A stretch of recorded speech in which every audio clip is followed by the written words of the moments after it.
Wala alihi wa sahbihi al-mayamin al-muntajabin. Nah, sekalian kita bersyukur bersua kembali untuk membahas kelanjutan buku Salat Ahli Ma'rifat yang ditulis oleh seorang wali, seorang ulama besar, faqih, marja, filosof, arif besar abad ke-20 dan 21, yaitu Imam Ruhollah Khomeini. Dan terakhir kita sudah berbicara bagaimana caranya agar pengetahuan ilahiyah itu kemudian membentuk jiwa kita. Lalu kemudian jiwa itu mempengaruhi raga kita. Jadi pengetahuan yang kita masukkan ke dalam jiwa kita menjadi malakah, menjadi sifat, menjadi karakter. Yang karakter ini nantinya mempengaruhi jiwa kita, sehingga mempengaruhi tubuh kita, raga kita. Sehingga nanti raga kita patuh, takluk kepada jiwa kita. Jadi raga kita, tubuh kita nantinya ikut kepada raga kita. Maksud saya ikut kepada jiwa kita, kepada rohani kita secara otomatis. Mari kita masuk ke screen.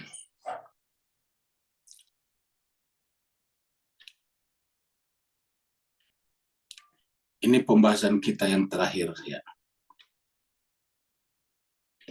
Jadi ini adalah sampai tanggal 13 Juli pada hari Sabtu yang lalu ya. Kita mulai dari sini nih. Yaitu manakala kehendak jiwa menguat. Jadi sudah menjadi belum ada di screen, Ustaz. Oh. Belum ada ya.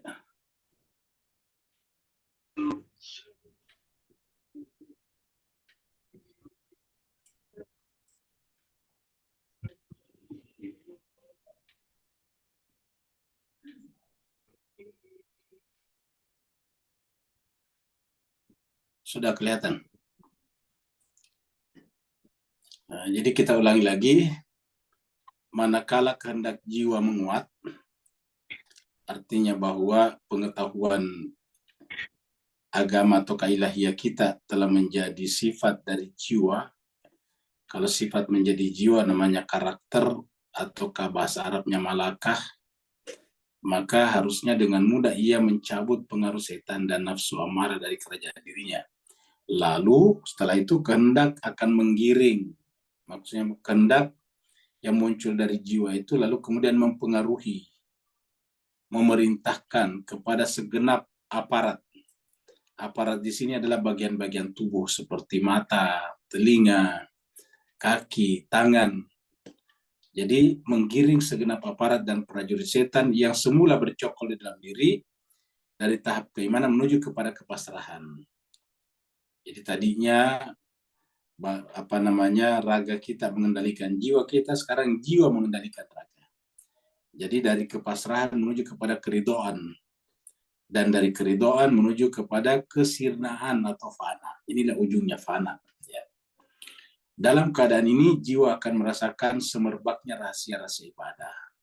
Jadi setelah mencapai derajat di mana tubuh kita, raga kita menyerah, diatur oleh batin kita, rohani kita, maka pada saat itulah rahasia-rahasia ibadah kemudian terasa harum dan indah. Jiwa akan merasakan semerbaknya rahasia-rahasia ibadah dan sekelumit dari penjelmaan ilahi yang aktual, tajalli fi'lih. Ya. Tajalli itu adalah penjelmaan, fi'li adalah perbuatan aktual. Jadi sudah menjadi nyata. Nah, jadi kesimpulan di pembahasan sebelumnya adalah bagaimana caranya agar pengetahuan kita tentang ibadah kita, pengetahuan tentang iman Islam kita, pengetahuan kita tentang kitab suci kita, dan kemudian ma'rifat kita kepada Allah menjadi karakter dalam jiwa. Sehingga yang tadinya jiwa itu diperintah oleh raga, sekarang raga diperintah oleh jiwa. Dan itu ada tahapan-tahapannya, yaitu ketika raga mulai pasrah, diatur oleh jiwa. Kemudian dari kepasrahan lahirlah keridoan. Pasrah, apa artinya pasrah dan keridoan? Rela diatur oleh jiwa, dan apapun yang terjadi ridho dengannya. Tidak ada penyesalan kalau dianggap berat misalnya. Karena kalau sudah mencapai tingkat riyadhah, latihan-latihan, ya tentu ada yang berat. Di mana-mana latihan itu pasti berat. Kita latihan berjalan kaki itu pasti berat awalnya. Tapi kalau kita terus-menerus melakukannya menjadi ringan. Misalnya awalnya kita jalan 1 kilometer itu berat sekali. Tapi kalau kita lakukan terus-menerus riyadhah, latihan dan latihan, akhirnya 1 kilometer itu ringan ternyata. Ya. Lalu kemudian kita naikkan lagi menjadi 2 kilometer. Begitulah seterusnya. Jadi dari keridhaan menuju kepada kesirnaan. Kesirnaan itu artinya ego sudah tidak ada. Aku sudah tidak ada, yang ada hanya Dia, Allah, dan itulah yang disebut dengan fana. Dan inilah yang diinginkan oleh Al-Quran dengan kata-kata kulluman alaiha fan. Segala sesuatunya harus fana, ya, dalam jiwa kita, kecuali hanya wajah Tuhanmu yang maha mulia. Kulluman alaiha fan wa yabqa wajhu rabbika dzul jalali wal ikram. Dalam keadaan ini, jiwa akan merasakan semerbaknya rasa ibadah dan sekelumit dari penjelmaan ilahi yang aktual. Nah, kita teruskan. Namun demikian, apa yang kita sebutkan di atas tidak akan mungkin tercapai kecuali dengan ibadah yang disertai dengan ghirah atau gairah. Harus ada ghirah, ada semangat untuk terus beribadah. Jadi untuk mengubah pengetahuan ibadah kita menjadi sifat dalam jiwa, itu dibutuhkan ghirah namanya. Ghirah itu adalah gairah. Gairah itu artinya semangat yang ada dalam jiwa ini. Kecuali dengan ibadah yang bergairah, yang disertai dengan ghirah. Riang gembira. Jadi ketika kita melakukan ibadah itu ada kesenangan. Ada semacam hati kita menyambut. Seperti mana kita waktu anak-anak setiap menjelang Lebaran kita sambut dengan sukacita. Kenapa? Karena nanti kita akan dibelikan baju baru oleh orang tua kita. Jadi waktu kita anak-anak biasanya orang tua membelikan kita baju baru, celana baru, kemudian apalagi kalau perempuan rok baru, kemudian kalau sepatu baru, tas baru biasanya juga seperti itu. Jadi semuanya serba baru. Bahkan dibelikan juga sejadah baru untuk dipakai pergi salat Idul Fitri. Ya, jadi semuanya serba baru. Nah, itu kesenangan itu kita rasakan pada saat itu. Nah, tapi itu kan sifatnya kanak-kanak dan benda. Nah, dalam kaitan yang kita bicarakan ini adalah ibadah. Ketika kita sudah menyambut ibadah dengan gairah, dengan riang gembira, maka terbebas secara total dari pemaksaan. Jadi tidak ada lagi rasa terpaksa. Kita salat itu karena memang salat itu enak, ya, nikmat, indah. Kita baca Quran karena memang baca Quran itu enak, semangat, indah. Ya. Kita berbuat baik, beramal saleh kepada sesama itu karena memang amal saleh itu nikmat, indah. Kata nikmat indah di sini adalah dirasakan oleh jiwa kita. Jadi kita beribadah, kita beramal saleh bukan karena kita ingin dipuji. Kalau ingin dipuji berarti masih ego tadi, berarti belum fana tadinya di sini nih. Ya. Kita beribadah, dipuji orang atau tidak dipuji orang, nggak ada pengaruhnya. Seperti mana kita lihat Nabi Muhammad kita. Dia seorang nabi, nabi artinya apa? Puncak. Capaian manusia secara spiritual. Yang kita tidak mungkin capai derajat itu kenabian. Nah, nabi ketika mencapai kenabian itu, ataukah yang sudah mencapai derajat kenabian itu, disebut gila, disebut tukang sihir, itu tidak berpengaruh pada dirinya. Dia tidak merasa tersinggung, dia tidak baper bawa perasaan karena disebut misalnya sebagai orang yang tukang sihir, orang yang tidak merasa dirinya dikecilkan dengan disebut sebagai orang gila. Nah, beda dengan kita kan, kita biasanya masih tersinggung kalau disebut orang kecil, orang gila dan sebagainya. Ya, kalau Nabi tidak berpengaruh sama sekali. Bahkan bukan hanya kata-kata tapi perbuatan. Nabi Muhammad kita kalau sholat misalnya di sekitar Ka'bah dilempari dengan perut kambing, kotoran hewan. Tapi apakah berpengaruh? Tidak berpengaruh sama sekali. Nah, inilah bedanya dengan kita. Kita itu kan kalau begitu pasti sudah emosional dan sebagainya. Tapi Nabi tidak. Kenapa? Nah, itu tadi, akunya sudah tidak ada, fana. Ya. Jadi dengan demikian, tentara raganya sudah terkalahkan oleh jiwanya. Tadi itu yang kita bicarakan di atas. Jadi kita ulangi, namun demikian apa yang kita sebutkan di atas tidak akan mungkin tercapai kecuali dengan ibadah yang bergairah, riang gembira, terbebas secara total dari pemaksaan. Jadi tidak ada rasa terpaksa. Berat hati dan kemalasan. Kita tidak merasa berat hati, malas.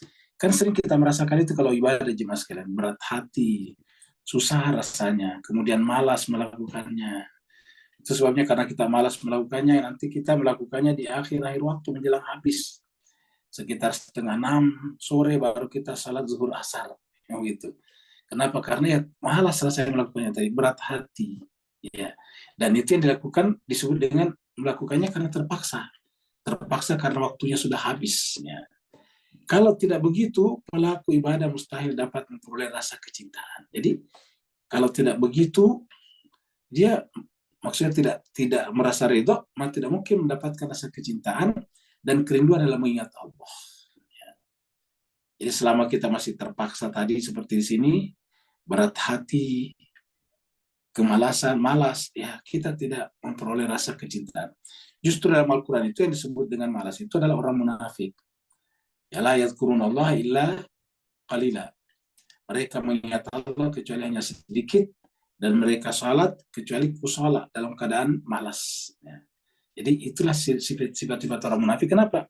Karena terpaksa. Jadi mereka terpaksa. Jadi kita harus menghindari terjadinya apa yang disebut dengan pemaksaan. Ya. Kita harus menghindari namanya pemaksaan. Ya. Ya, sampai kita melakukannya terpaksa. Harusnya kita lakukan dengan riang gembira. Ya. Harusnya dilakukan dengan ya riang gembira atau bergairah. Ya. Bergairah, riang gembira, dan tidak terpaksa. Ya. Tidak berat hati, tidak malas. Ya. Jadi harus terbebas dari sifat-sifat ini, berat hati dan kemalasan. Dan jujur kita masih sering merasakan ini, terpaksa, berat hati dan malas. Ya. Kalau tidak begitu, maka pelaku ibadah mustahil dapat memperoleh rasa kecintaan dan kerinduan dalam mengingat Allah dan menduduki maqam ubudiyah. Ya, pembahasan kita sebelumnya, maqam ubudiyah itu adalah maqam yang kita menempatkan Tuhan pada kemuliaannya sebagai Rabb, dan kita menempatkan diri kita dalam kehinaannya sebagai hamba. Nah, itu namanya menduduki maqam ubudiyah. Ubudiyah itu adalah menempatkan Allah dalam maqam kemuliaannya dan menempatkan diri kita sebagai hamba dalam maqam kehinaannya. Fakir, kita ini fakir ya kepada Allah Subhanahu wa taala. Jadi kata-kata antumul fuqara ila Allah, artinya kalau kalian beribadah kepada Allah, kalian itu adalah fakir, harus merasa fakir, tidak punya apa-apa. Ya. Makanya dikatakan iyyaka na'budu wa iyyaka nasta'in. Kenapa nasta'in? Karena kita tidak punya apa-apa. Iyyaka na'budu, kepadamu ya Allah kami mengabdi, menyembah, wa iyyaka nasta'in, dan karenanya kepadamu kami meminta, mengharap sesuatu. Ya. Jadi Allah dan menduduki. Jadi kita kembali ke sini tadi, kalau tidak begitu pelaku ibadah mustahil dapat memperoleh rasa kecintaan dan kerinduan dalam mengingat Allah dan menduduki maqam ubudiyah yang bersifat mesra. Mesra itu adalah uns dan mantap. Bersifat mesra. Makanya kan kemesraan antara hamba dengan Khaliknya ketika mencapai derajat ini tadi namanya asyik ma'syuk. Jadi terjadi namanya asyik ma'syuk, yaitu merindu dan dirindu dari kata-kata kerinduan ini. Ya. Jadi itu nanti kerinduan ini dalam bahasa Arabnya namanya ya asyik ma'syuk, kerinduan. Nah, jadi ini yang harus kita capai dalam beribadah itu, supaya kita merasakan ibadah itu. Jadi kalau jangan sampai kita seperti apa namanya, kalau kita lihat di sini, sampai kita ya,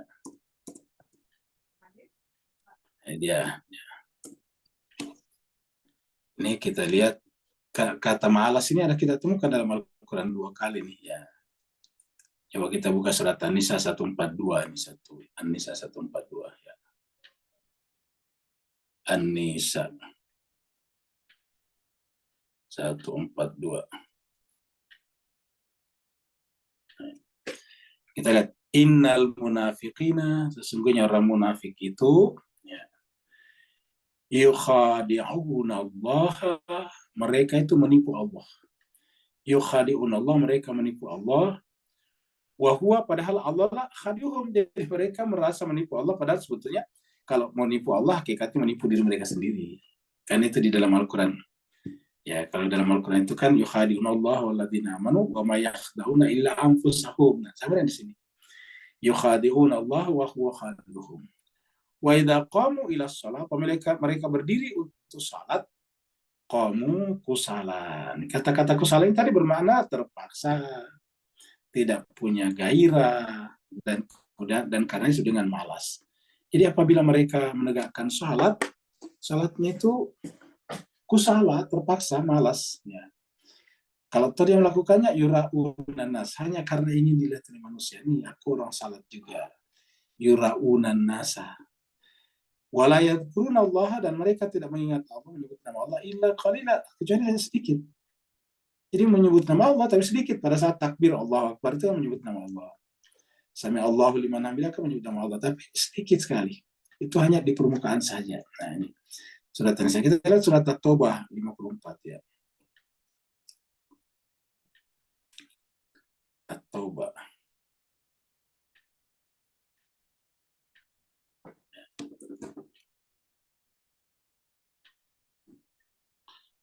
Wa ma mana'ahum an tuqbala minhum nafaqatuhum illa annahum kafaru billahi wa birasulihi. Wa ma mana'ahum, tidak ada yang menghalang mereka antuk kebala, untuk diterima, minhum, dari mereka, nafaqatuhum, nafkah mereka, infak mereka, illa, kecuali bahwa annahum, bahwa mereka itu kafaru billah, ingkar kepada Allah, wa birasuli, jadi artinya mereka berinfak juga, tapi infaknya mereka itu ditolak, tidak diterima. Ya, tiadalah yang menghalangi untuk diterima, kan berarti dia ditolak, diterima nafkah mereka, kecuali bahwa mereka itu adalah kafaru, tertutup hatinya, kafaru billah, ingkar kepada Allah. Tertutup hatinya, kafaru billah, wa birasuli, dan kepada rasulnya. Wala ya'tuna shalah, dan mereka tidak menunaikan salat. Wala ya'tuna shalah, dan mereka tidak melakukan salat. Illa, kecuali wahum kusala, kecuali hanya dalam keadaan malas ini. La ya'tuna sholata illa wahum kusala.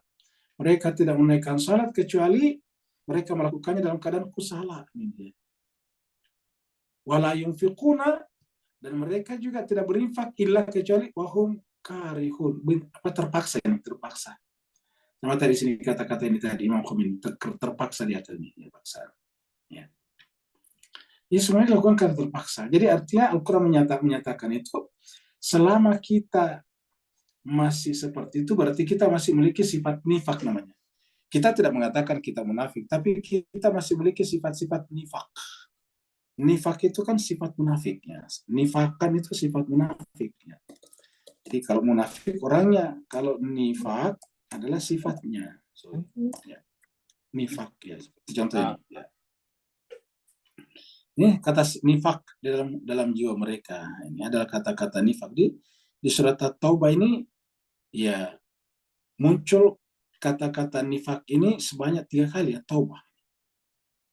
Nifak fi qulubihim. Ya, kita lihat At-Taubah 77 misalnya di sini. At-Taubah 77, yang kita lihat 77 di sini. 77. Fa'aqabahum nifakan. Maka Allah menimpakan kepada mereka atau memunculkan penyakit dalam jiwa mereka. Penyakit apa? Nifak. Di mana? Fi qulubihim, dalam kalbu mereka. Jadi sifat nifak ini ada pada kalbu kita, yang menyebabkan tadi kemudian kita malas, terpaksa, dan sebenarnya tidak punya gira dan gairah. Nifakan fi qulubihim ila yaumi yalqaunah. Dan sifat ini bisa bersarang di dalam jiwa kita sampai datangnya kematian. Yaumil yalqaunah. Sampai kita datang menemuinya. Bima akhlafullah, itu disebabkan karena mereka menyalahi jalan Allah. Akhlafu itu sebetulnya menyalahi. Dari kata khalifah, menyalahi. Mungkiri Allah. Jadi mereka menyimpang dari jalan Allah. Ma wa'aduhu, apa yang telah Allah janjikan, apa yang mereka janjikan kepada Allah. Wa bima kanu yaksubun, karena mereka telah berdusta. Nah, jadi kita lihat, di kata-kata berdusta tidak sesuai dengan faktanya. Kita lihat misalnya ayat 97 ya, masih surat At-Taubah. Ya. Al-Arabu, orang-orang Arab itu, asyaddu kufran, ada yang keterlaluan kekafiran. Wa nifaqa, sifat munafiknya ini. Nifaqa wajdaru alla ya'lamu hududa ma anzalal. Mereka lebih wajar, lebih pantas tidak mengetahui batas-batas hukum-hukum apa yang Allah turunkan ala rasuli kepada rasulnya. Wallahu alimul hakim, dan Allah Maha mengetahui lagi Maha bijaksana. Jadi Taubah satu lagi 101 ini ya. 101 masih surat Taubah ya ini. Wa mimman haulakum, dan di sekitar kamu Muhammad, orang beriman, minal Arab, ada orang-orang Arab yang munafikun, yang munafik. Wa min ahlil Madinati, dan juga dari penduduk Madinah. Jadi ada dari kalangan Arab, ya Arab bisa diartikan Arab pinggir ataupun Arab selain daripada Quraisy. Wa min ahlil Madinah, dan juga penduduk Madinah. Maradu alan nifaqi, mereka itu keterlaluan dalam hal kemunafikan. Ini nifaq. Maradu alan nifaq. Ya. Pada mereka adalah orang di sekitar Nabi. Ini haulakum, hukumnya kepada Nabi dan sahabat-sahabat yang istiqamah bersamanya. Wa mimman haulakum, dan di antara orang-orang yang ada di sekitar kalian, minal Arab, dari kalangan Arab ada munafikun. Begitu juga min ahlil Madinah, penduduk Madinah juga. Dan mereka itu maradu alan nifaq. La ta'lamuhum, kamu tidak tahu mereka. Nahnu na'lam, tapi kami tahu mereka. Sanu'adzibuhum, kami akan mengadab mereka marratain, 2 kali. Summa yuradduna ila adzabin azim, kemudian nanti pada akhirnya dikembalikan kepada azab yang besar. Nah, ini adalah surat At-Taubah. Ya, jadi surat At-Taubah. Jadi itu yang sebenarnya ada 3 ya kata-kata nifak dalam Al-Qur'an ini. Kalau yang ini adalah al-infak, bukan nifak, infak. Nah, jadi jelas sebagai itu tadi kita lihat ya, nifak. Jadi sekarang kita lanjut ke sini. Ketahuilah bahwa perasaan mesra dengan al-haq, dengan Allah. Ingat kalau dalam pembahasan kita yang sore, itu adalah perjalanan pertama, safar pertama adalah minal khalq ilal haq. Minal khalq ilal haq. Baru kemudian perjalanan kedua adalah minal haq ilal haq bil haq. Nah, gitu. Nah, ketahuilah bahwa perasaan mesra dengan al-haq dan kemesraan saat mengingatnya, jadi mengingat itu ada rasa mesra, itu mesra bahagia. Mesra itu kan bahagia, senang. Ya. Ketahuilah bahwa perasaan mesra dengan al-haq dan kemesraan saat mengingatnya merupakan prioritas utama. Merupakan prioritas utama yang sangat diperhatikan oleh para ahli ma'rifat. Sehingga mereka berlomba-lomba untuk mendapatkannya. Ya, jadi kita lihat. Jadi kalau dia ahli ma'rifat itu adalah mengingat Allah itu adalah sesuatu yang diutamakan. Ya. Diutamakan, prioritas utama. Ya, sehingga mereka berlomba-lomba untuk mendapatkannya. Nah, jadi kalau kita belum sampai ke situ, jadi kita belum sampai kepada derajat ini yang kita bicarakan. Nah, kenapa kita baca ini? Agar kita terdorong, tertuntun, terpandu untuk ke sana juga. Jadi harapannya suatu saat kita juga seperti ini. Ya. Yaitu kita merasa mesra dengan al-haq. Jadi kita berharap juga suatu saat ini merasa punya perasaan mesra dengan al-haq. Ya. Dan kemesraan ya saat mengingatnya ya, merupakan prioritas utama yang sangat diperhatikan oleh para ahli ma'rifat. Jadi kemesraan saat mengingatnya merupakan prioritas utama yang sangat diperhatikan oleh para ahli ma'rifat. Ini prioritas utama yang diperhatikan oleh para ahli ma'rifat. Sehingga mereka berlomba-lomba untuk mendapatkannya. Sehingga mereka berlomba-lomba untuk mendapatkannya. Sebetulnya inilah khair yang paling tinggi. Jadi kalau ada kata-kata fastabiqul khairat, berlomba-lomba melakukan yang terbaik, khairat itu kan yang terbaik. Untuk jamak dari khair. Fastabiqul khairat, maka artinya berlomba-lomba untuk mencapai derajat ini. Sebagaimana para dokter medis, dokter kesehatan, percaya bahwa makanan yang dilahap dengan suka dan ringan akan lebih mudah dicerna. Nah, seperti kalau kita makannya terpaksa karena tidak ada nafsu makan, biasanya susah masuknya dan makannya sedikit. Nah, cobalah kalau kita lagi ada demam, panas badan, kita tidak ada nafsu makan, kita makan itu tidak bisa banyak, selalu sedikit saja. Makan sedikit sudah berasa kenyang, ya, gitu.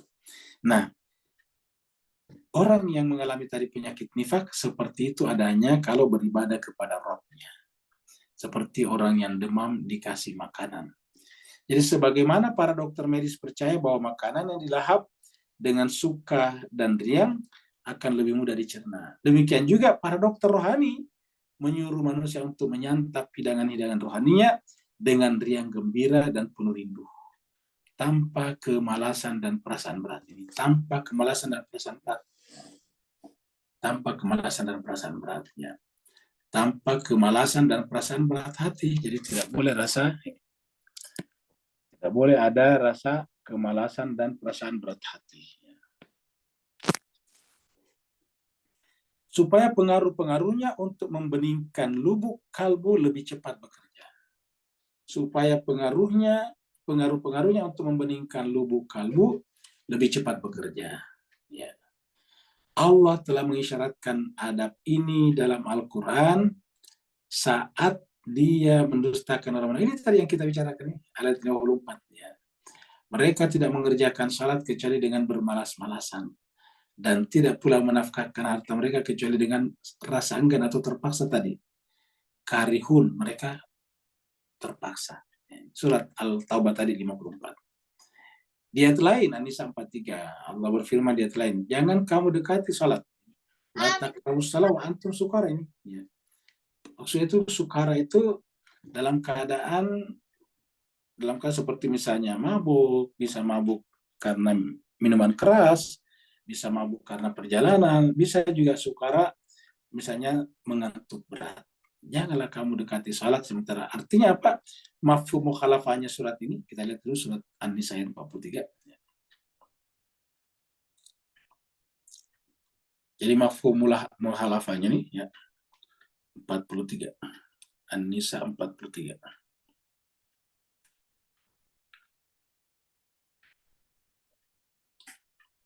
Ya, ya ayyuhalladzina amanu, wahai orang-orang beriman, la taqrabus salata. Janganlah kau mendekati salat. Wa antum sukara, sementara kamu dalam keadaan mabuk. Nah, mabuk itu artinya apa? Ya, tidak begitu sadar, tidak ada keinginan untuk melakukannya. Ya, jadi artinya kita bisa maknai secara kebalikan, namanya mafhum mukhalafahnya. Ya, lakukanlah salat dalam keadaan sukacita, dalam keadaan riang gembira, jangan sukara, jangan mabuk. Karena mabuk itu terpaksa, teler, tidak melakukannya dengan terpaksa. Hatta ta'lamu ma taqulun. Jadi artinya apa? Sebaiknya ketika kita salat benar-benar seperti kita berdialog, bermuajahah dengan Allah. Ini hatta ta'lamu, sampai kamu mengetahui, menyadari ma taqulun, apa yang kamu katakan. Jadi artinya setiap kata, setiap penggal kata yang kita ucapkan harus kita pahami, harus kita maklumi, harus kita mengerti. Ketika kita baca Bismillahirrahmanirrahim, kita mengerti kenapa huruf ba duluan, ya. Baru kemudian kata ismi, di belakangnya ismi kok ada kata Allah, Bismillahi. Kenapa tidak dikatakan billahi saja? Kan ada kata billahi. Kenapa menggunakan kata ismun atau ismi, Bismillah? Bismillahirrahmanirrahim. Nah, itu kita lakukan seperti dalam ayat ini, hatta ta'lamu ma taqulun, sampai kamu mengetahui apa yang kamu katakan, yang kamu ucapkan. Wala junuban illa abiri sabil, dan janganlah juga melakukan salat dalam keadaan junub kecuali melewati tempat salat saja, sampai kalian tasilu, sampai mandi. Ya, jadi ini yang dikutip. Dalam sebuah hadis ya, kata sukara, tadi sukara tadi, ini kata-kata sukara di sini ya, kita kasih yang sukara, ini sukara juga ya. Yang tadi terjemahkan dengan mabuk, wala taqrabus shalah wa antum sukara hatta ta'lamu ma taqulun, sampai kamu katakan. Dalam sebuah hadis kata sukara dalam ayat ini ditafsirkan sebagai kusala. Jadi sukara itu kusala tadi, apa tadi kusala di sini tadi? Ya, surat At-Taubah 54 kan itu adalah mereka tidak mengerjakan salat kecuali kusala, bermalas-malasan. Jadi kata apa dalam sebuah hadis sukara itu dijelaskan sebagai makna lain daripada kusala. Jadi sukara itu terpaksa, malas ya. yakni dalam keadaan malas. Sejumlah hadis juga mengisyaratkan perlunya memiliki adab ini. Jadi sejumlah hadis juga mengisyaratkan perlunya memiliki adab ini. Di bawah ini kami akan mengutipkan sebagiannya. Ya. Satu, hadis pertama diriwayatkan oleh Muhammad bin Yaqub dengan sanad yang sampai kepada Abu Abdillah Imam Ja'far. Kalau Abu Abdillah itu Imam Ja'far, walaupun Abu Abdillah itu sebetulnya ada dua macam, Imam Muslim juga Abu Abdillah, ya, tapi biasanya kalau riwayat-riwayat kepada Imam Ja'far. Jadi kalau Imam Muslim itu kita katakan ya Aba Abdillah, ya Husain bin Ali. Nah, sedangkan kalau Imam Ja'far juga dikatakan begitu, ya Aba Abdillah, ya Aba Abdillahi, apa, ya Ja'far bin Muhammad, ya Ja'far bin Muhammad.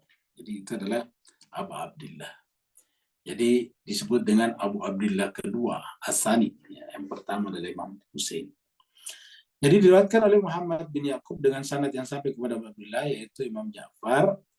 Beliau berkata, jangan kamu paksakan suatu ibadah dalam dirimu. Jangan paksakan. Jadi harus dibiasakan hati kita legowo, ya, senang melakukannya, penuh gira tadinya. Jangan kamu paksakan suatu ibadah dalam dirimu. Makanya pada tahap-tahap awal, agar para ahli ibadah itu atau abid melakukan ibadahnya dengan tidak terpaksa, dengan tidak malas-malasan, maka biasanya dikasih targhib dan tarhib, semacam romansi. Ya, yaitu misalnya dikasih fadilat-fadilat. Kalau kamu salat ini, kamu dapat sekian. Sebetulnya itu hanyalah merupakan caranya Nabi untuk memberikan dorongan kepada mereka yang masih kusala. Tapi bagi mereka yang sudah sampai pada tingkat di atas, tentu tidak perlu lagi kayak seperti itu. Karena mereka beribadah bukan lagi karena pahala, bukan lagi karena mengharap surga dan takut neraka, tapi mereka melakukannya semata-mata karena ridho Allah Subhanahu wa taala. Ya. Jadi jangan kamu paksakan suatu ibadah dalam dirimu. Berdua. Diriwayatkan dari Abu Abdillah juga, sama tadi. Kali tadi diriwayatkan oleh Muhammad, kali ini dari Abu Abdillah langsung, Imam Ja'far. Wa Rasulullah sallallahu alaihi wasallam bersabda, wahai Ali, sungguh agama ini adalah agama yang kukuh, agama yang kuat, agama yang teguh. Maka sikapilah ia dengan penuh kelembutan. Jadi agama ini kuat, maka sikapilah dengan kelembutan. Ya. Jangan kau tekan dirimu untuk beribadah kepada Tuhanmu, karena hal itu akan membuatmu benci terhadap ibadah. Nah, jadi pertanyaannya, bagaimana kita tahap awal? Sementara kita ini kan beribadah kebanyakan masih sangat terpaksa. Nah, disinilah dicari solusinya. Solusinya adalah ma'rifat kepada Allah. Itulah sebabnya para arif billah, para sufi, para ulama-ulama besar, kenapa mereka melakukan ibadah dengan sangat indah? Karena rata-rata mereka memulai dengan ma'rifat kepada Allah. Kita tahu bahwa Nabi Muhammad kita periode menerima wahyu itu dua, di Mekah dan di Madinah, periode Makkiyah dan periode Madaniyah. Nah, selama periode Makkiyah yang lamanya 13 tahun, artinya lebih lama daripada periode Madinah. Madinah cuma 10 tahun, ini 13 tahun di Mekah. Selama periode 13 tahun di Mekah itu, kita lihat belum ada ibadah-ibadah yang disebut dengan mahda itu. Ya. Memang Nabi sholat di sana, diceritakan di dalam surat Al-Alaq. Tetapi sholatnya Nabi itu adalah kepentingan individual, belum diwajibkan kepada yang lain. Ya, jadi itu dibicarakan di dalam surat Al-Alaq. Ya. Nah, jadi di selama 13 tahun di Mekah boleh dikata tidak ada ibadah-ibadah mahdah. Ya, semuanya adalah apa? Berbicara tentang pengetahuan, ma'rifat kepada Allah, mengenal Allah yang esa, apa itu esa, dan sebagainya. Jadi semua ayat yang turun di Mekah seperti itu. Kita baca saja ayat-ayat Makkiyah, itu semua intinya adalah iman, takwa, dan tauhid. Ya. Jadi kita ulangi, diriwayatkan dari Abu Abdillah Rasulullah Shallallahu Alaihi Wasallam bersabda, wahai Ali, sungguh agama ini adalah agama yang kukuh, yang kuat, maka sikapilah ia dengan penuh kelembutan. Ya. Jangan kau tekan dirimu untuk beribadah kepada Tuhanmu, karena hal itu akan membuatmu benci nanti terhadap ibadah. Makanya jemaah sekalian, kita itu sebetulnya orang tua tidak boleh memaksa anak kita. Kan ada di masyarakat kita diajarkan bahwa kalau anak-anak umur 7 tahun tidak salat sudah boleh dipukul. Ini tidak boleh. Dalam Al-Quran kita tidak temukan ayat yang sejalan dengan kata-kata itu. Karena dalam Al-Quran kan justru dikatakan, ajaklah orang kepada jalan Tuhanmu dengan hikmah, dengan baik. Ya, ud'u ila sabili rabbika bil hikmah wal mau'izatil hasanah, dan pelajaran yang baik itu yang ada dalam Al-Quran. Nggak ada kita temukan dalam Al-Quran bahwa ajaklah keluargamu, anak-anakmu kepada Allah dengan paksa, dengan dipukul misalnya. Tidak ada seperti itu. Karena berdasarkan ayat ini, kalau kita pukul nanti anak-anak beribadah, begitu dia pisah dengan kita, dia akan berhenti beribadah karena benci beribadah. Dan ini kita dengarkan sering ada orang seperti itu. Ya. Mungkin Bapak Ibu sekalian mengenal, tapi saya tidak sebut namanya. Dia biasa diundang juga di acara-acara. Dia juga aktif di medsos biasanya. Seorang dokter dokter ahli neurolog, itu dia mengaku secara terbuka ateis, tidak percaya Tuhan. Padahal orang tuanya orang Islami, kayak gitu. Dia ceritakan kenapa dia tiba-tiba tidak percaya agama. Karena bagi dia katanya, ya tidak sejalan antara yang diajarkan dengan yang disampaikan. Orang tua saya katanya dulu, kalau saya tidak mengaji itu dipukul sama dia. Waduh. Dan itu benar-benar berbekas dalam hati saya, kata dia. Jadi kalau dia tidak mengaji, dipukul. Dia katakan kalau agama itu baik, kenapa harus membuat kita sakit hanya karena tidak pergi mengaji? Nah, itu dia. Jadi bagi dia agama ini tidak benar. Jadi cara dokter ini memahami agama itu seperti yang disampaikan oleh Karl Marx juga, agama itu candu. Seperti orang ketagihan, memukul orang, memberikan kekerasan kepada orang. Kalau memang katanya ini agama, katanya agama adalah kasih sayang. Buktinya orang tua saya dulu hampir setiap minggu saya dipukul sama dia kalau tidak pergi ngaji. Ya. Apalagi dia orangnya waktu kecil katanya masih nakal dalam tanda petik, suka main kemana-mana, main bola. Ya, seperti itulah. Akhirnya kemudian melahirkan apa? Melahirkan kebencian kepada agama. Dan ini banyak seperti ini jemaah sekalian. Ya, oleh sebab itulah Imam Ali, Nabi mengatakan kepada Imam Ali, wahai Ali, agama ini adalah agama yang kukuh, yang kuat, maka sikapilah dengan penuh kelembutan. Kenapa? Karena dia kuat, ya tidak membutuhkan kita lagi sebetulnya. Maka kita menyikapinya dengan penuh kelembutan. Jangan kau tekan dirimu untuk beribadah kepada Tuhanmu, karena hal itu akan membuatmu nanti benci terhadap ibadah. Saya kira ini sangat-sangat penting, ini nomor 2. Ya. Ini nomor 2. Riwayat nomor 3. Imam Hasan Al-Askari. Imam Hasan Al-Askari ini siapa? Berarti kan ayahnya Imam Zaman, ajalallahu farajah syarif. Ya. Jadi kalau kita membaca di beliau ini kan, ya Aba Muhammadin, ya Hasan bin Ali, ayyuhaz zakiyul askari, kan begitu. Ya. Jadi Imam Hasan Al-Askari alaihissalam berkata, apabila kalbumu sedang bergairah, sedang bergirah, sedang bersemangat, maka kerahkanlah ia untuk beribadah. Jadi kalau ada rasa senang, usahakan beribadah sebanyak mungkin. Jadi apabila kalbumu sedang bergairah, kerahkanlah ia untuk beribadah.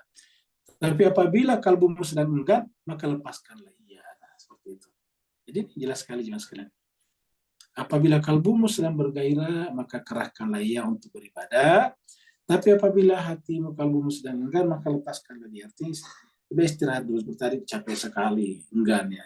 Istirahat dulu. Mengantuk sekali tadi, seperti kata Sukara tadi, ya istirahat dulu. Makanya Imam Khomeini menganjurkan, Kalau kita mengantuk sekali, justru makruh kalau kita sholat. Ya. Jadi kalau kita sholat dan ngantuk sekali, harusnya kita tidur sejenak dulu menghilangkan rasa kantuk. Baru kita sholat. Karena seperti ini. Ya. Pesan dari Imam Hasan Al-Askari, ya, ayah daripada Imam Zaman, Imam Mahdi. Jadi Imam Zaman namanya Muhammad bin Hasan Al-Askari bin Ali Al-Hadi dan seterusnya, bin Muhammad Taqi Al-Jawad bin Ali Ar-Ridha. Jadi apabila kalbumu sedang bergairah, maka kerahkanlah ia untuk beribadah. Tetapi apabila kalbumu sedang enggak, maka lepaskan dia. Jadi jangan paksakan diri. Begitulah tuntunan yang lengkap dari Imam Hasan Al-Askari. Agar kita, Imam Hasan Al-Askari ini, haramnya atau kuburannya beliau ada di Samarra bersama dengan ayahnya Imam Ali Al-Hadi. Jadi agar kita mengerahkan tenaga untuk beribadah di saat kalbu sedang bergairah dan memberinya kesempatan beristirahat di saat ia sedang bosan dan ogah-ogahan. Sikap seperti ini juga patut dipelihara dalam mencari ilmu dan ma'rifat. Jadi sikap seperti ini juga patut dipelihara dalam mencari ilmu dan ma'rifat ilahi. Jangan sekali-sekali mendorong diri untuk memperolehnya dalam keadaan terpaksa dan enggan. Jadi jangan sekali-sekali mendorong diri untuk memperolehnya dalam keadaan terpaksa dan enggan. Ini kata Imam Khomeini, Pak Busman. Kita tahu Imam Khomeini itu adalah seorang ulama yang tidak pernah terlambat salatnya, dalam pengertian selalu di awal waktu. Ya, itu Imam Khomeini. Tapi coba lihat pesannya. Ya kita kasih tanda ini. Jangan sekali-sekali mendorong diri untuk memperolehnya itu ibadah dalam keadaan terpaksa dan enggan ini. Ya. Ini bicara tentang ibadah.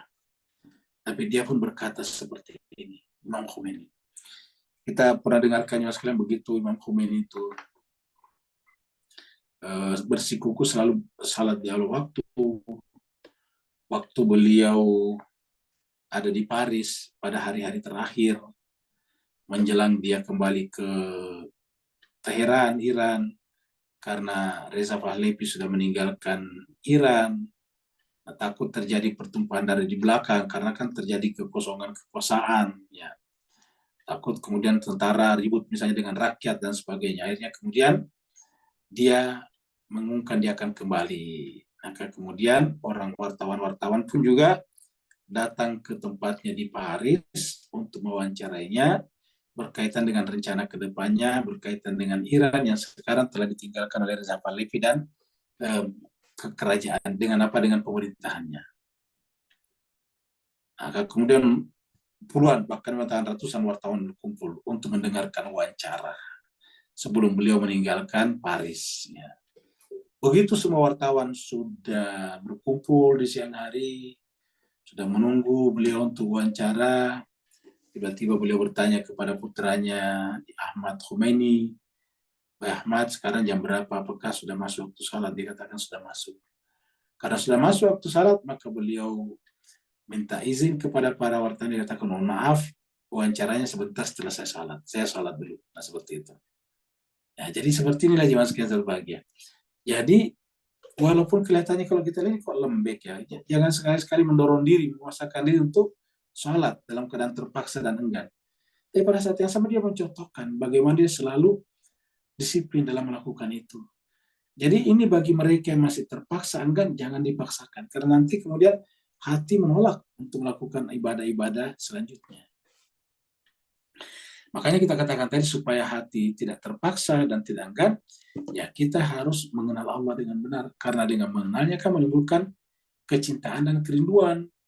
Namanya kecintaan dan kerinduan, kalau kita bersatu dengannya, maka lahirlah namanya asyik ma'syuk itu. Ya, lahirlah kemesraan yang bicarakan tadi atas keindahan. Ya, harusnya seperti itu. Dari jumlah hadis di atas dan hadis-hadis lainnya, kita menemukan adanya adab lain yang juga sangat penting untuk kegiatan riyadhah, ini riyadhah seseorang, jadi kegiatan latihan. Ini adalah riyadhah. Ya. Dari jumlah hadis di atas dan hadis-hadis lainnya, maksudnya tidak tercantum di sini, kita menemukan adanya adab lain yang juga sangat penting untuk kegiatan riyadhah seseorang, yakni adab riayah. Jadi kalau ini riyadhah, ini adalah riayah. bukan riaya, ya bukan ria. Tapi kalau ria itu ya ini hamzahnya di belakang, apa namanya tuh matinya di belakang. Kalau ini riayah, riayah, ya riayah itu artinya apa? Memelihara diri. Dari kata kullukum ra'i, itu ra'i. Kullukum ra'i wa kullu ra'in mas'ulun an ra'iyati. Nah, itu dia.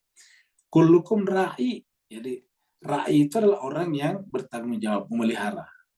Kalian bertanggung jawab untuk memelihara orang di sekitar kalian. Kullukum ra'i wa kullu ra'im mas'ulun. Nah, setiap penanggung jawab mas'ulun an ra'iyatihi. Bertanggung jawab atas rakyat yang di bawah tanggung jawabnya. Rakyat itu adalah di bawah pemeliharaan dirinya. Jadi riayah seperti itu. Ya, dari sejumlah hadis di atas dan hadis-hadis lainnya kita menemukan adanya adab lain yang juga sangat penting untuk kegiatan riayah seorang, yaitu adab riayah. Pemeliharaan diri namanya. Jadi ada adab lain, adab riayah namanya. Ini adalah adab riayah. Pemeliharaan diri. Caranya, pesuluk harus senantiasa memelihara dan mengamati keadaan dirinya. Nah, ini namanya muraqabah. Jadi ketika kita memelihara diri kita riaya, namanya muraqabah. Memelihara diri itu adalah selalu mengawasi diri kita. Ya, mengontrol, namanya muraqabah. Caranya pesuluk harus senantiasa melakukan senantiasa memelihara dan mengamati keadaan dirinya, baik saat dia berlatih dan berjuang di tahap teori, psikologis, ataupun praktek. Jadi kita dalam keadaan teori, belajar teori, kemudian psikologi jiwa, selalu kita memelihara diri kita. Artinya setiap kita berbicara tentang pengetahuan kita, selalu kita melakukan pengamatan tentang diri kita, kaitannya dengan teori ini. Yang kedua berkaitan dengan jiwa kita, psikologi, harus kita lihat. Apakah jiwa kita masih gampang terpantik, masih gampang tiba-tiba marah dan sebagainya, ataukah kehilangan semangat. Nah, itu semuanya kita lihat. Ya, itu psikologis. Kemudian ketiga praktis, diamalkan atau tidak. Ya.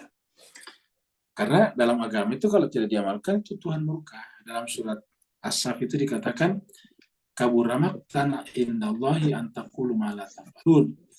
Alangkah murkanya di sisi Allah kalau kalian mengatakan sesuatu yang kalian tidak kerjakan. Itu namanya praktis, amalan praktis. Ya.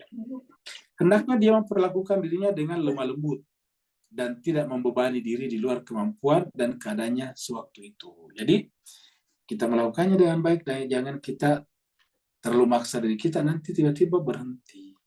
Makanya jemaah sekalian, banyak orang yang tadinya biasa-biasa saja, tiba-tiba menghadiri majelis taklim, tiba-tiba berubah, semua pakaiannya pakai yang besar, pakai cadar misalnya. Tapi kita heran suatu saat, 1 tahun, 2 tahun, 3 tahun kemudian, terkadang berubah kembali. Nah, seperti itu. Ya, yang seperti ini kenapa? Karena di awalnya bersemangat sekali, tiba-tiba melakukan segala sesuatunya, setelah sudah mulai normal kembali pikirannya, sudah mulai menghargai namanya realitas, akhirnya kemudian mulai berpikir, kalau begitu tidak perlu sekeras ini. Ya, maka Al-Quran mengatakan pun juga, hendaklah yang bersangkutan perlakukan dirinya dengan lemah lembut dan tidak membebani diri di luar kemampuan. Ingat ayat itu mengatakan la yukallifullahu nafsan illa wus'aha. Jadi la yukallifullahu nafsan illa wus'aha. Allah sendiri tidak membebankan kepada kita lebih daripada semampu kita. Contohnya salat cuma 5 kali sehari semalam, itu pun singkat, cuma sekitar 5-10 menit. Ya. Singkat itu.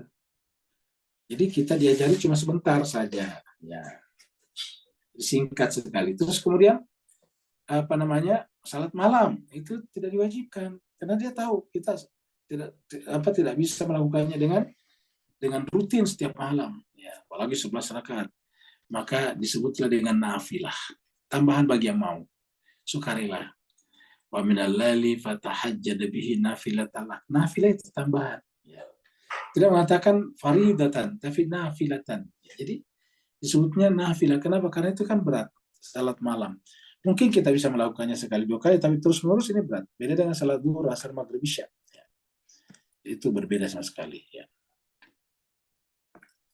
Kita di sini ya, 9 ini. Wa minal laili, dan di sebagian malam, fatahajjad bihi, bertahajudlah padanya, nafilah tadi. Nafilah bahkan diartikan sholat sunat, maksudnya tambahan nafilah. Ya.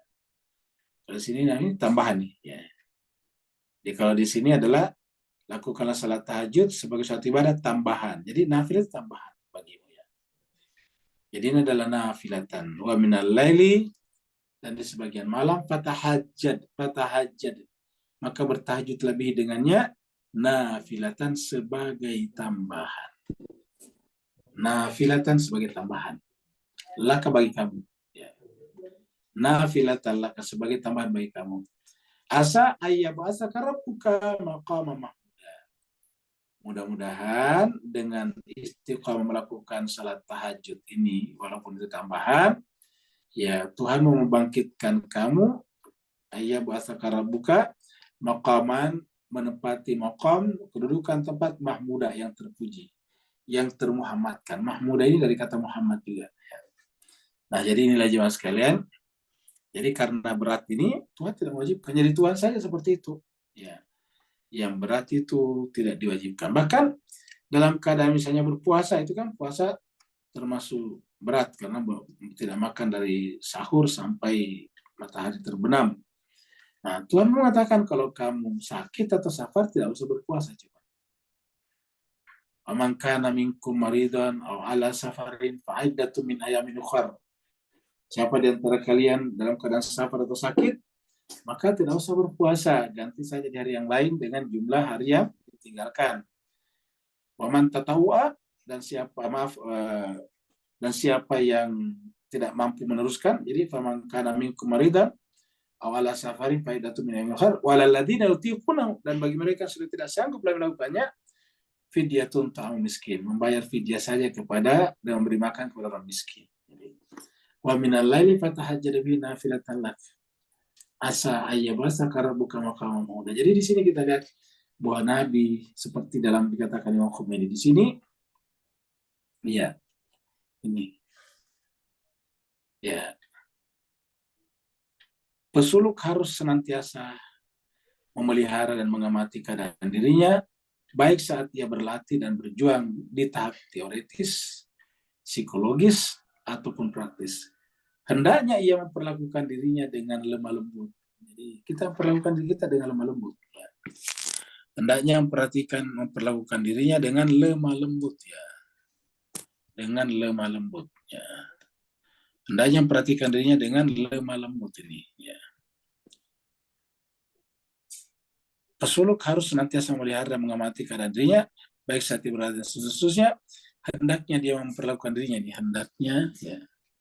Dia memperlakukan dirinya dengan lemah lembut ini, dan tidak membebani diri di luar kemampuan dan keadaannya sewaktu itu. Ini persis sama dengan doa kita di akhir surat Al-Baqarah, Rabbana la tu'akhidna in nasina aw akhtana, Rabbana wa la tahmil alaina isran kama hamaltahu alal ladzina min qablina, Rabbana wa la tuhammilna ma la taqata lana bi wa'fu anna waghfir lana warhamna anta maulana fansurna 'alal qaumil kafirin. Indah sekali.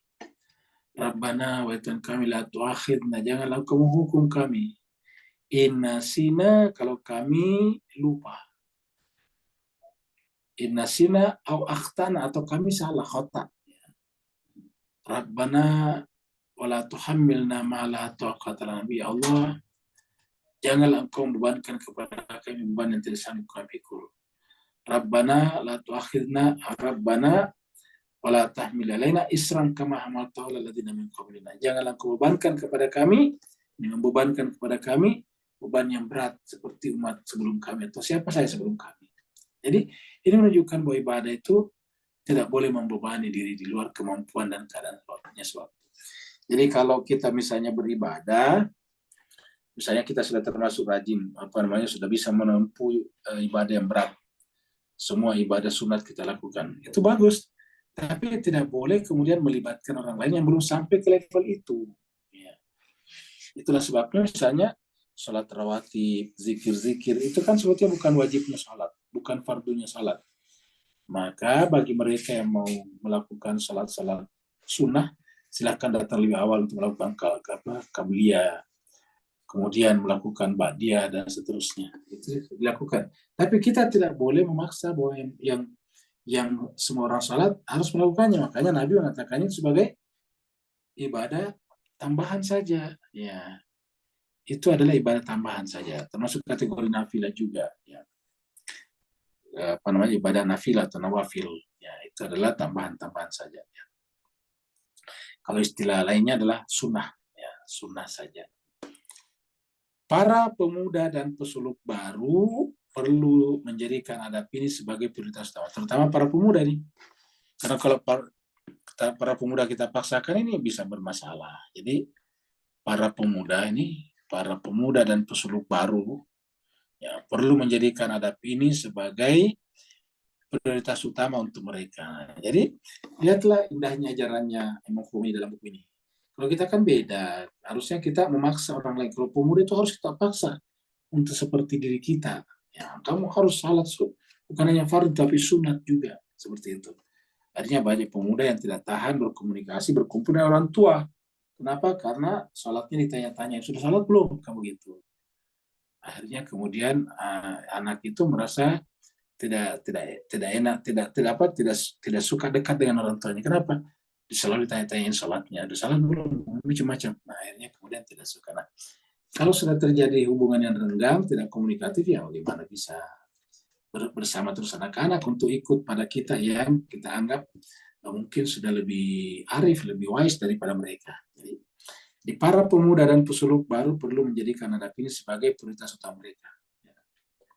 Apabila para pemuda tidak memperlakukan dirinya secara lemah lembut, nah ingat, apabila para pemuda tidak memperlakukan dirinya secara lemah lembut, apalagi kita kepada mereka, makanya kan sering sekali terjadi, jangan sekali terutama di kalangan ibu-ibu, resah kepada anaknya misalnya, anaknya ini.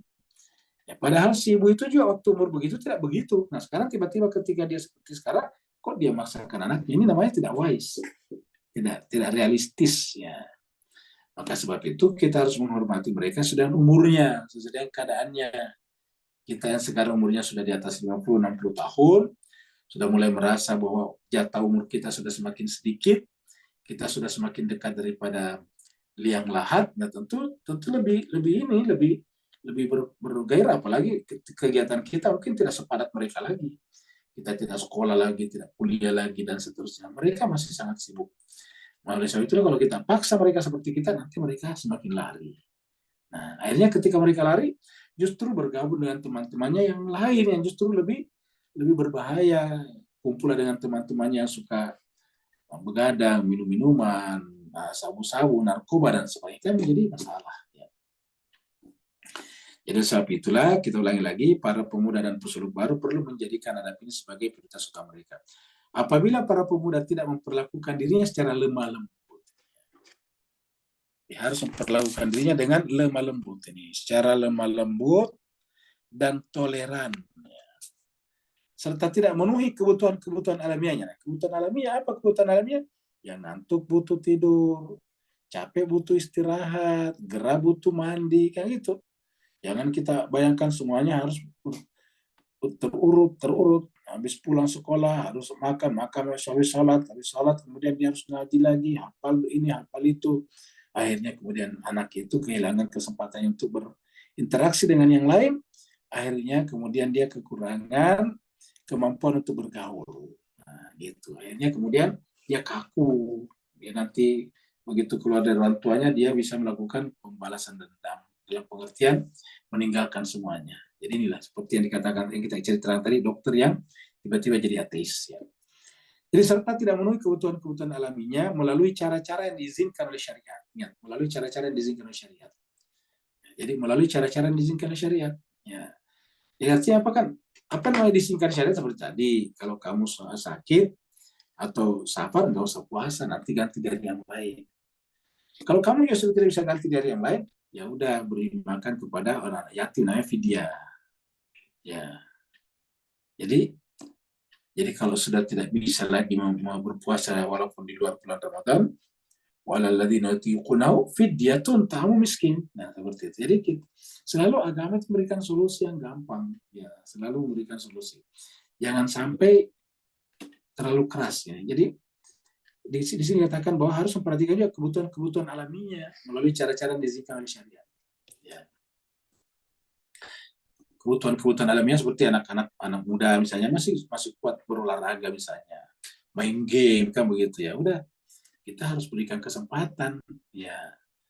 Kalau kita batasi dia terlalu ketat, ya nanti begitu berpisah dengan kita, tinggal di asrama mana, oh udah serasa merdeka seperti itu. Akhirnya kemudian menjauh daripada ajaran yang diajarkan oleh orang tuanya. Ya, kita tentu tidak ingin seperti itu ya. Maka dikhawatirkan mereka akan terjatuh nih pada bahaya besar yang tidak akan bisa diatasi. Ini dia. Jadi kalau kita baca ini ajarannya Imam Khomeini kan wise sekali Mas sekalian. Tidak seperti kita memaksakan anak kita nih. Jadi melalui cara-cara yang diizinkan tadi ya, kita mulai dari sini. Melalui cara-cara yang diizinkan oleh syariat. Karena kalau tidak seperti itu ini, maka dikhawatirkan mereka akan terjatuh pada bahaya besar yang tidak akan bisa diatasi. Coba. Bisa. Nah, jadi kita sebagai orang tua jangan mengukur anak seperti kita, ukuran kita. Ya. Kita karena sudah tidak banyak kegiatan, anak sudah besar-besar, kita menghadiri majelis taklim saya terus. Kita minta juga anak kita masih muda harus setiap minggu juga menghadiri majelis taklim 3-4 kali. Nah, akhirnya kemudian merasa terpaksa saja karena takut sama orang tuanya. Ya, jadi Imam Khomeini mengatakan dikhawatirkan kalau cara-caranya tadi tidak memberikan kesempatan anak muda atau anak-anak untuk melakukan kebutuhan alamiahnya, nanti dia justru memberontak sehingga dikhawatirkan mereka akan terjatuh pada bahaya besar yang tidak akan bisa diatasi. Jadi dipaksa. Ketika dipaksa, ya dia melakukannya. Begitu tidak dipaksa, tidak melakukannya. Yakni apabila jiwa terus ditekan dan dicegah dari kesenangan-kesenangan yang melebihi batas wajarnya. Jiwa terus ditekan dan dicegah dari kesenangan-kesenangannya melebihi batas wajar. Ingat, kalau anak muda kita perlakukan seperti ini, nanti akan mengalami depresi, stres, tertekan, dan akhirnya bisa mengalami bipolar. Nah, akhirnya kemudian bisa menjadi sakit jiwa. Nah, jadi oleh sebab itulah jangan sampai. Ya, apabila jadi yang dimaksud dengan fatal di sini tidak bisa diatasi adalah apabila jiwanya terus ditekan dan dicegah dari kesenangan-kesenangannya, tidak boleh lagi berolahraga, tidak boleh lagi nongkrong sama temannya boleh, tapi jangan setiap malam, kira-kira gitulah. Kesenangan-kesenangan yang melebihi batas wajar, maka mungkin jiwa itu akan berubah menjadi semakin puas. Nah, ini dia. Ya, jadi coba lihat ajarannya Imam Khomeini, indah sekali kan. Ya, di antara kita jemaah sekalian banyak, mohon maaf ya, yang di kalangan pecinta keluarga Nabi juga, mimpinya keluarga Nabi juga. Ada yang begitu baru mengenal Ahlul-Bait, tiba-tiba diundang oleh temannya pergi pergi acara makan-makan di villa barunya yang bagus, dan ini sengaja didatangkan dengan berbagai fasilitas, tempat yang jauh. Sampai di sana dia pergi ke dapur melihat semuanya, ternyata misalnya yang memasak di sana bukan orang ahli kitab, akhirnya dia tidak makan. Coba bayangkan. Akhirnya orang ini putus hati, orang yang baru mengenal Ahlul Bait ini, akhirnya kemudian kecewa, kok begitu adabnya, coba.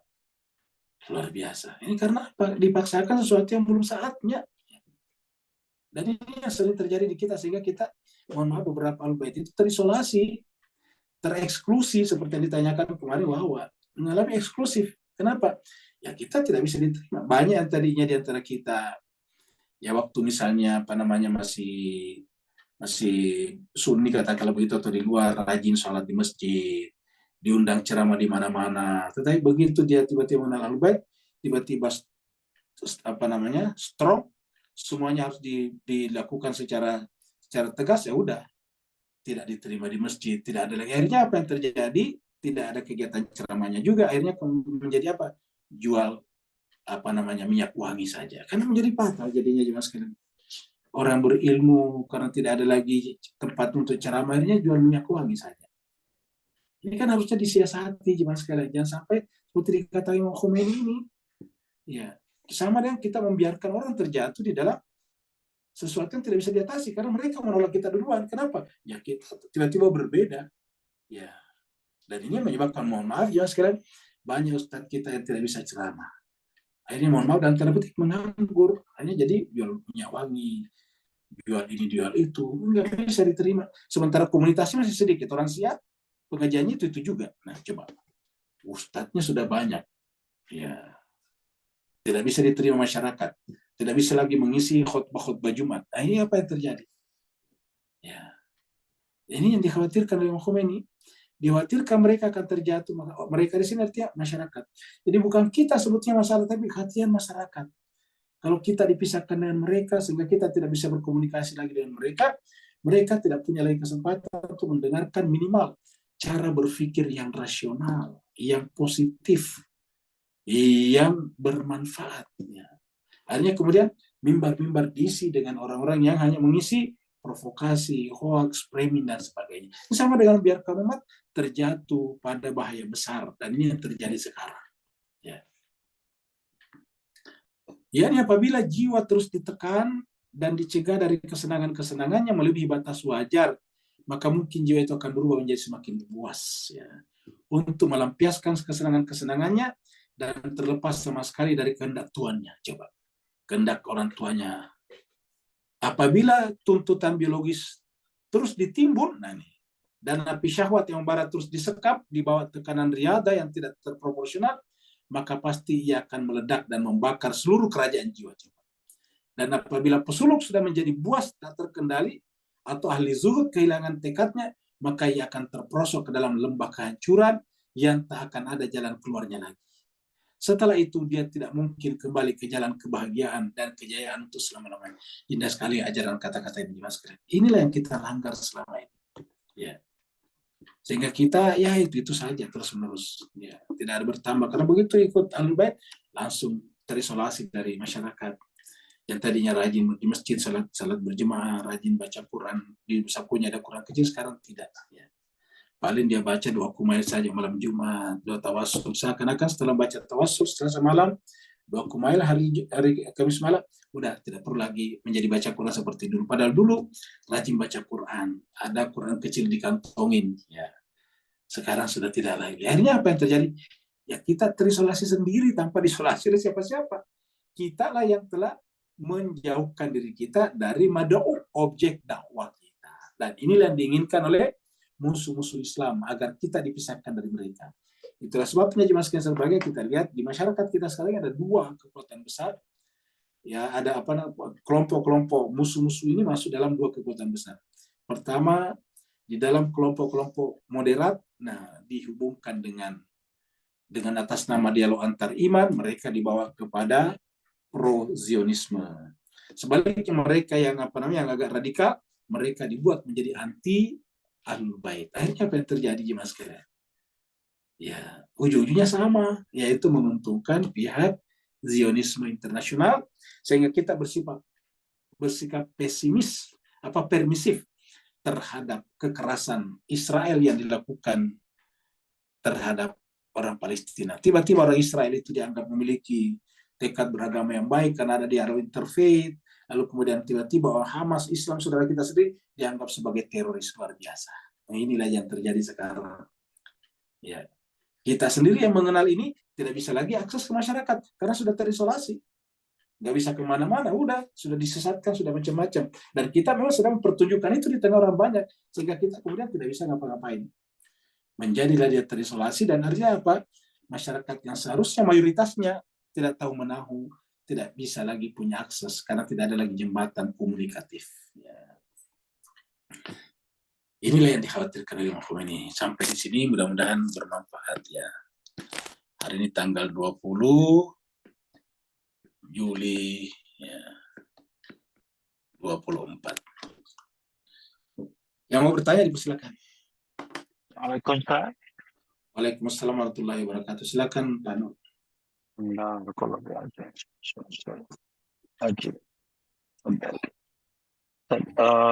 Kembali kepada proses pembangunan kalbu terdalam kita tadi Ustaz, maka di zaman moden dikelilingi dengan lautan dugaan yang mencabar iman tadi, Ustaz, maka apakah masih diperlukan untuk seorang pesuluk melalui persis mula saja yang berpindah pada Shiraz dan tempat-tempat lainnya agar uh, proses pembangunan jati diri segi rohani tadi dapat menyatu antara mind, body, soul ke arah satu goal.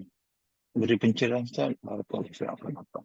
Baik, Mas Keser, baik. Terima kasih banyak Pak Nur. Jadi menurut saya secara pribadi, untuk kondisi kita sekarang ini tidak harus lagi mengikuti jalannya Mullah Sadra. Jadi kondisi setiap kita dan negara kita berbeda-beda. Kalau Mullah Sadra pada saat itu membutuhkan itu, karena kalau kita baca sejarahnya, Mullah Sadra itu juga sebetulnya ditentang ya, ketika dia mengajarkan filsafat itu bahkan ada yang melempari batu. Itulah sebabnya Mullah Sadra kemudian pergi menepi atau berkhalwat di Kahak itu.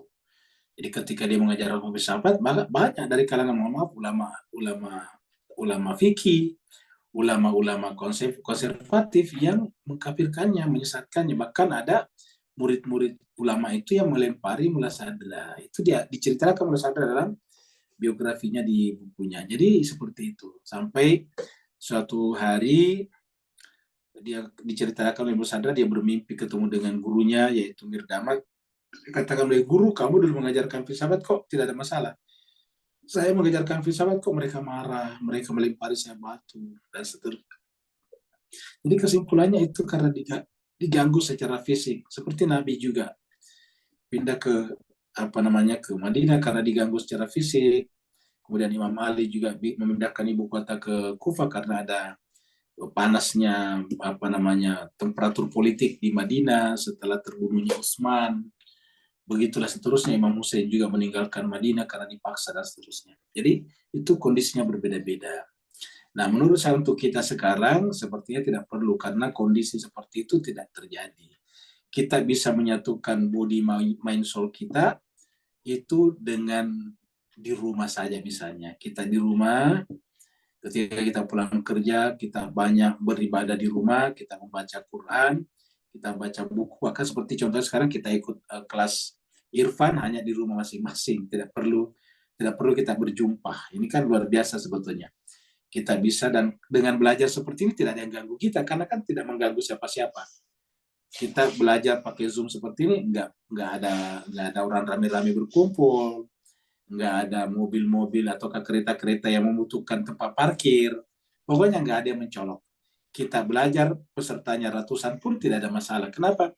Tidak ada peserta yang kelihatan. Jadi kondisi sekarang tidak lagi mungkin, dan kalau kita melakukannya dengan Zoom seperti ini, tidak ada juga yang melempari kita batu, tidak ada yang menyerang kita seperti saudara kita di Bandung kemarin memperingati Asyura kemudian di demo misalnya. Jadi menurut saya kondisi sekarang tidak harus mengikuti seperti yang dilakukan oleh Mas Sadra.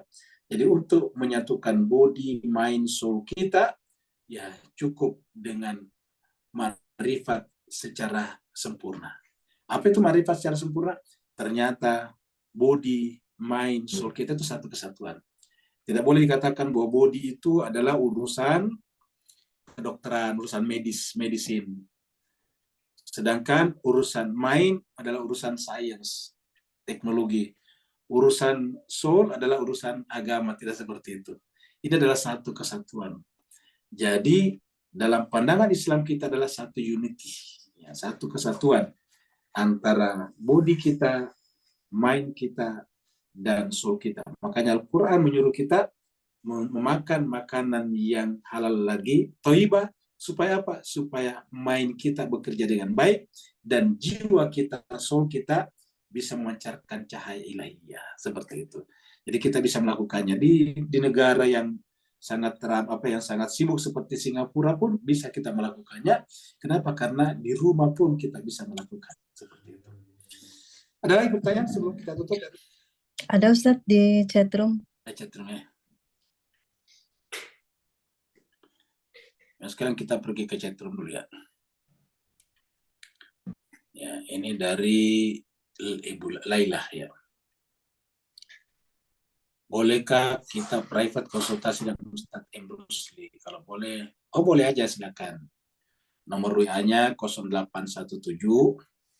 Sudah, Ustadz. Sudah, oke. Kemudian yang kedua dari Pak Burhan. Ketika seorang itu mengenali dirinya, yaitu nafsnya, lalu apakah ujung dari pengenalan tersebut? Apakah dia menjadi insan yang pasif terhadap diri dan agamanya, ataukah sebaliknya? Apakah dia menjadi manusia yang senyap, yaitu hanya dia dan Tuhannya? Nah, kita jawab dari atas dulu ya, yaitu seseorang ketika seorang telah mengenal dirinya atau nafsnya, apakah ujungnya? Ujungnya adalah mengenal Robnya. Kan bahasanya tadi, man arafa nafsahu faqad arafa rabbah. Jadi kalau dia mengenal nafsnya, ujungnya dia mengenal Tuhannya. Sehingga nafsnya justru hilang. Ya, nafsnya menjadi fana, kamu gitu. Yang ada hanya Robnya. Jadi itu konsekuensi daripada mengenal nafs kita. Man arafa nafsahu faqad arafa rabbahu.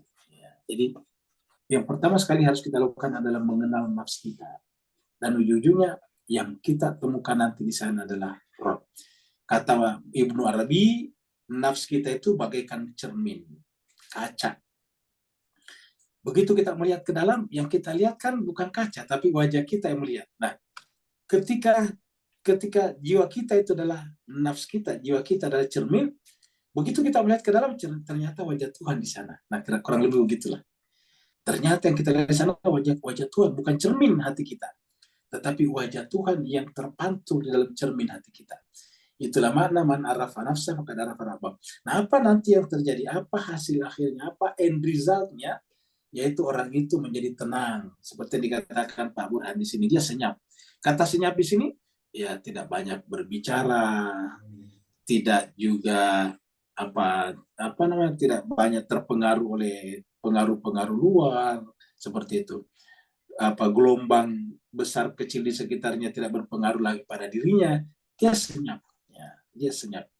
Dia menjadi manusia yang senyap. Yang senyap itu adalah yang tenang, yang ridho, yang tawakal. Cobalah kita lihat misalnya orang seperti Bunda Zainab. Kita selalu menganggap ini karena ini kan persoalan Karbala berat sekali sebetulnya. Melihat kakak, ponakan, saudara dibunuh, dipenggal, itu kan sesuatu yang luar biasa. Kalau kita tidak sanggup melihatnya. Tapi Bunda Zainab, ketika Ibnu Ziyad mengatakan kami telah menghinakan keluarga kamu, keluarga Lubaid, apa kata Bunda Zainab? Bunda Zainab mengatakan, apa kau mengatakan menghinakan? Justru tidak ada yang kami saksikan kecuali keindahan. Marah itu illa jamilah. Nah, kenapa itu dengan senyap?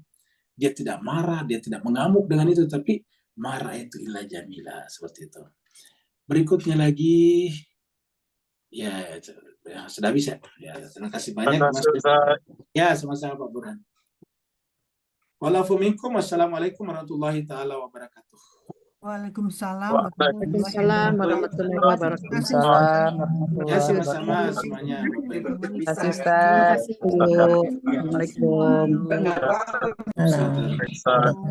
Assalamualaikum warahmatullahi wabarakatuh. Assalamualaikum warahmatullahi wabarakatuh. Ya, sama-sama. Saya juga pamit Pak Bu ya. Mohon maaf semuanya lahir batin. Baik, terima kasih. Ya, sama-sama.